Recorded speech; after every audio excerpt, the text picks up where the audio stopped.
Scaling up ratios. In this video, you will learn how to scale up ratios. Let's see a simple example. A drink mix uses water and syrup in a ratio of 3:2. If 250 milliliters of syrup is used for the drink, how much water is needed? Scaling up ratios is the reverse of simplifying them. When simplifying a ratio, you divide both parts by a common factor. In contrast, to scale up a ratio, you multiply it by a number determined by the problem. Here, the ratio of water and syrup is given as 3:2. The scaled-up ratio of syrup is given as 250 milliliters, and you need to find the scaled-up value for water.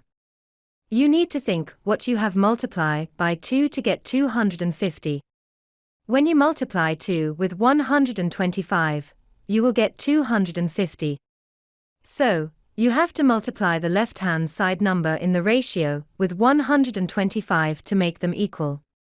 So, when you multiply 3 with 125, you will get 375. The scaled-up ratio is 375 to 250. If 250 milliliters syrup is used for the drink, 375 milliliters of water is needed.